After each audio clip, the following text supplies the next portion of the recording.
How you doing? Do you come here often? Oh, roots. Can't really go anywhere. I think I'm falling in love. This sorghum Sudan grass behind me is out of control for all the right reasons. And like I said earlier, I am falling in love with it because of all the biomass that it's making, but it's starting to form seed heads, and I do not want this to go to seed. So today we're gonna be cutting it and making compost. Stay tuned to find out what that looks like coming up. The great thing about a lot of grazable cover crops like this sorghum Sudan grass behind me is they pay you the whole time, regardless of what management option you choose. Let's think about that in terms of below ground and above ground. Below ground, all the time, as long as this plant is growing, it's putting sugars and root exudates into the soil, which are feeding microbes, which are helping to build your soil. The whole time it's doing that, it's continuing to put root mass into the soil, which is building soil structure, it's opening up soils, and it's leaving a lot of biomass below ground where you could never put it. So all that's happening below ground, as long as this plant's growing, no matter what we do with it, above ground. Above ground, it's a different story, where we have optionality. We can do a lot of things with all this biomass. You could graze it, you could cut it for hay, you could use it as mulch, you could use it as a compost source. Really, whatever you want to do with it, you could, because it's grown to be absolutely tall. This has to be 10 to 12 feet tall, and it's only got here in a matter of about 45 to 60 days, very quick. So we have massive above ground biomass, massive below ground benefits. It's a win-win situation. You don't get a lot of these in nature. So when you do, take advantage of them. You can think of this like owning a stock without any of the downside. The below ground portion of the cover crop, that's your dividend. It just pays out steadily, time after time after time. You can always depend upon it. And the above ground portion is like the capital appreciation on a stock. You can get a little bit of growth or a lot of growth, and you can do what you want with that growth the whole time, knowing you're anchored by that stable dividend. And again, no politics or anything can crash this. Like, this is always going to work regardless of who's in charge. Well, today we're going to start managing this cover crop because it is going to seed, and I do not want this to go to seed and take over my garden. It's a 50-50 video, meaning some of this is stuff I've done before and some of it is stuff I haven't done before. So we're going to have known and experimental combined. The part that's unknown is this cover crop is insanely tall. It's up to 12 feet tall and it's starting to form seed heads. So if I cut it back to 12 inches above the ground, will it actually come back, or has it gone past that point?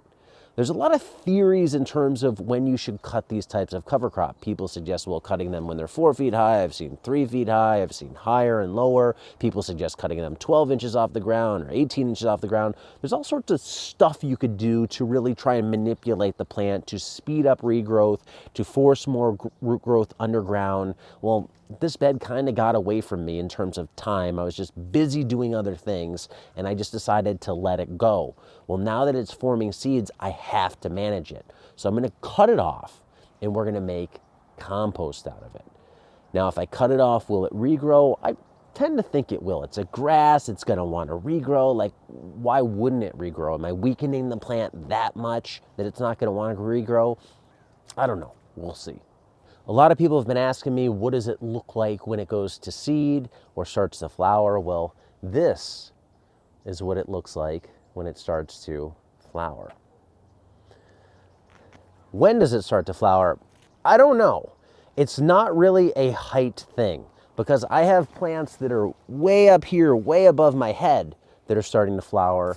And there's a couple in here that are right about at this level that are starting to flower. So maybe it's a time thing, maybe it's a light thing, maybe it's a nutrient thing that's triggering the flowering thing. But once you start to see these flowers, you want to do something about this cover crop because you do not want this going to seed unless you're in a situation where you do want it going to seed, but I don't, so it's coming down. To do the cutting, I'm using a Japanese style sickle, and I'm going to be cutting it off so it's about this tall. So we're going to leave it about 12 inches tall, and we'll see if it regrows.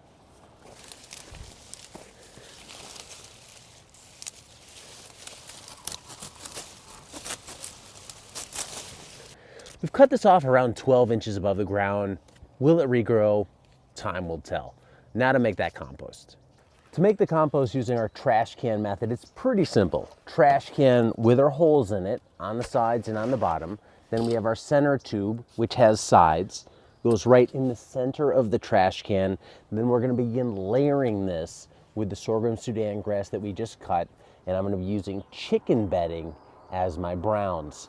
So I'm just going to start packing it in, and I'm really going to be pushing it in as hard as I can get it. I'm trying to get as much as I can into this can, creating that layer sandwich all the way up.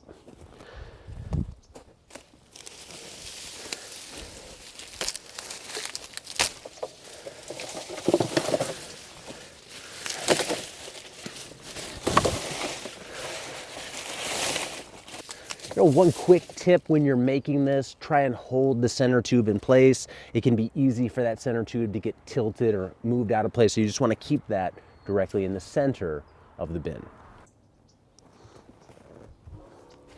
Chicken bedding in.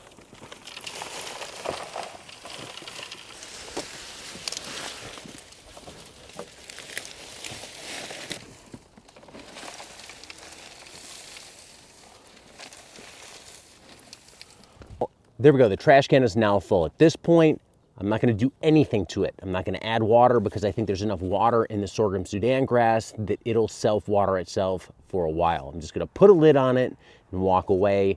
I'm guessing this is going to take around 9 months to finish off, which puts us finished sometime of around June of next year, so we'll just let it sit. If you want a more detailed explanation in terms of why I use trash cans to make compost and how I do it, check out the video that I've linked to right here and down below. I talk a lot about it in that video. So for now, this is working. We'll see if that sorghum Sudan grass that got cut way back, where we took 11 feet off of it, grows back. I think it will, but we'll see. The great thing about it is, even if it doesn't grow back, we still got to make all this compost out of it, and we still got the benefits of the roots. So again, that's the great thing about these grazable cover crops. They work the whole time, regardless of what option you choose in terms of managing them. Think about planting some. Thanks for watching. Until next time, be nice, be thankful, and do the work.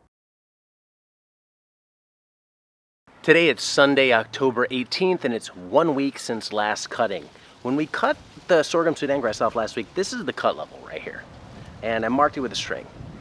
Today we're way up here. If we go to the longest leaf, which is right here, which is off camera, marked it right where my finger is. If we measure that distance out, 22 inches in 1 week in the middle of October with declining day lengths. Insane. It's totally crazy. If you look at kind of cut lengths, or cut where it was cut off, like here's an example of one. It's cut off right here. You can actually see the cut line, and it's grown this long, which if I measure it,